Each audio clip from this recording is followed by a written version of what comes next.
Beberapa mega proyek infrastruktur belum sempat selesai di pemerintahan sebelumnya, kini sebagian sudah selesai bahkan ada yang akan tuntas.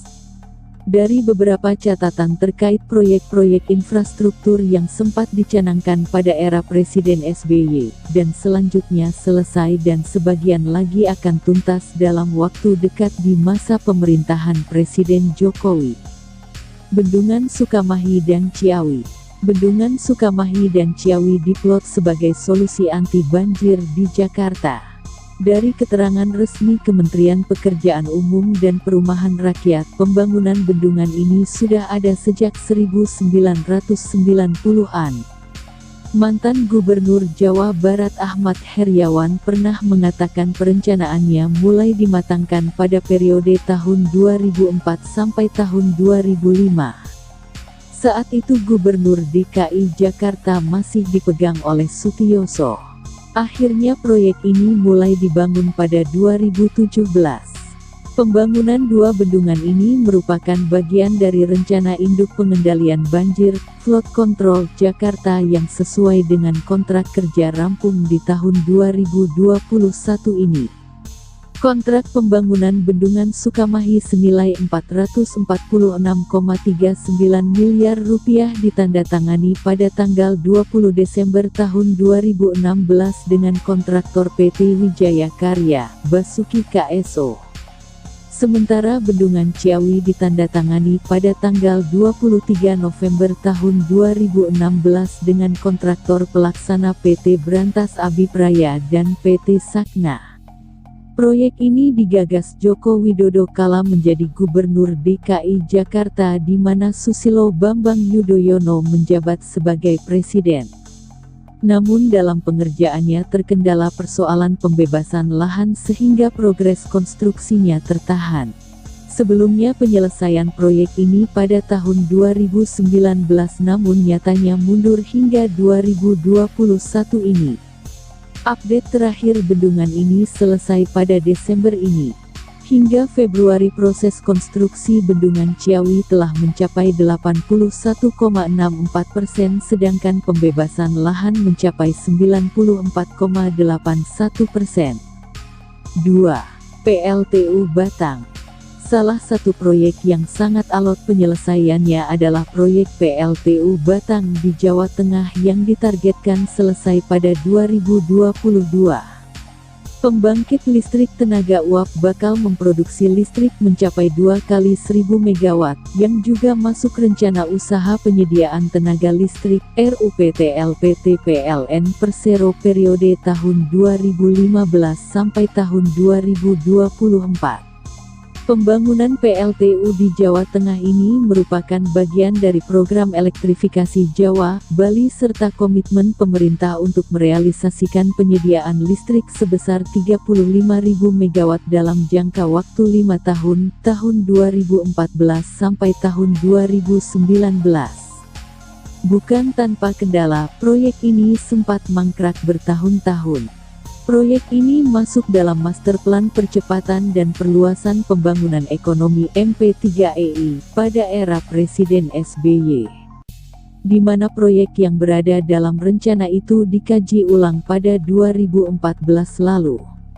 Persoalan lahan dan perizinan menjadi kendala pembangunan PLTU Batang ini. Akhirnya pada 2016 Presiden Joko Widodo menyaksikan penandatanganan financial closing PLTU ini senilai $4,2 miliar. Pada 2015 PLTU Batang mendapat penegasan dari Direktur Utama PT PLN saat itu Sofyan Bashir akan dibangun pada Agustus tahun 2015. Tapi sejak saat itu target pembangunan dan pengoperasian pembangkit listrik ini kerap mundur. Semoga proyek ini bisa segera tuntas. 3. Tol Trans Sumatera. Saat dicanangkan pembangunannya pada era Presiden Susilo Bambang Yudhoyono (SBY), yang mencakup panjang tol 2.900 km dari Lampung sampai Aceh, seolah saat itu seperti keajaiban, karena kala itu pembebasan lahan menjadi momok di proyek tol di Indonesia. Juga masalah minat investor yang tak tertarik dengan proyek ini. Pada masa transisi pemerintahan Presiden SBY dan Presiden Jokowi, upaya pembangunan proyek ini kian serius. Terbit Peraturan Presiden Nomor 100 Tahun 2014 tentang percepatan pembangunan jalan tol di Sumatera ditandatangani Presiden SBY pada tanggal 17 September tahun 2014 lalu.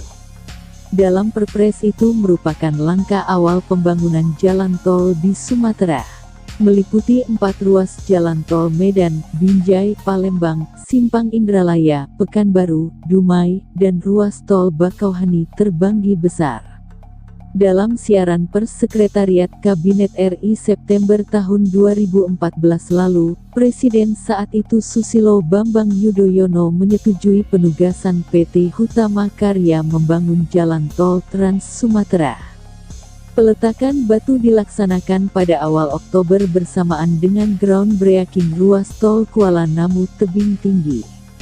Pada masa Presiden Jokowi, fase pertama proyek ini justru yang diprioritaskan adalah Bakauheni Palembang. Saat ini tol Trans Sumatera yang sudah beroperasi sepanjang 653 km terdiri atas 9 ruas tol dari 2.987 km. Ditargetkan pada tahun ini bertambah 192,4 km pada tahun 2021 sampai tahun 2022. Namun, ada kekhawatiran total proyek ini tak tuntas seluruhnya di era Presiden Jokowi, karena masalah penyertaan modal negara PMN sampai 60 triliun rupiah yang belum kunjung cair. 3. Tol pertama di Kalimantan. Tol Balikpapan, Samarinda merupakan jalan tol pertama di Kalimantan ditargetkan beroperasi full pada libur Lebaran ini. Ini merupakan 2 seksi terakhir yakni seksi 1 dan 5 dalam pembangunan tol ini. Dari keterangan resmi Jasa Marga, rampungnya 2 seksi terakhir yang merupakan porsi dukungan pemerintah pada jalan tol Balikpapan, Samarinda akan melengkapi 3 seksi yang telah beroperasi sebelumnya, pada Desember tahun 2019 yaitu seksi 2, 3, dan 4. Direktur Utama PT Jasa Marga Balikpapan Samarinda, JBS, Saragi mengatakan hingga tanggal 19 Maret secara keseluruhan pembebasan lahan untuk seksi 1 dan seksi 5 telah mencapai 99,98% dan progres konstruksinya telah mencapai 99,95%. Saat ini PT JBS fokus dalam percepatan penyelesaian konstruksi di lapangan untuk mengejar target fungsional Lebaran 2021. Jalan tol Balsam ini sudah dibangun sejak 2014 era Susilo Bambang Yudhoyono, di mana saat itu Gubernur Kaltim Awang Faruk Ishak menginisiasi proyek itu menggunakan dana APBD Kaltim. Tapi dalam perjalanannya muncul masalah dari pembiayaan hingga pembebasan lahan, sehingga membutuhkan dana APBN dalam pembangunannya. Setelah melihat langsung kondisi infrastruktur Kaltim, kami bertekad untuk mendukung Kaltim agar mendapat bantuan dari pemerintah pusat, sehingga program pembangunan dapat terwujud sesuai target yang diharapkan, kata pimpinan Komisi 5 DPR RI. Menurut dia, Pemprov Kaltim membutuhkan bantuan biaya dari APBN. Karena, selain alokasi biaya pembangunan cukup besar dan teknologi yang digunakan untuk pembangunan tersebut menggunakan peralatan canggih. Proyek-proyek itu antara lain Tol Balikpapan Samarinda 99,02 km, Sisi Udara Bandara Samarinda Baru, BSB, Jembatan Pulau Balang, Jembatan Mahkota 2, Jembatan Kembar Samarinda hingga pembangunan Jalan Trans Kalimantan hingga ke kawasan perbatasan.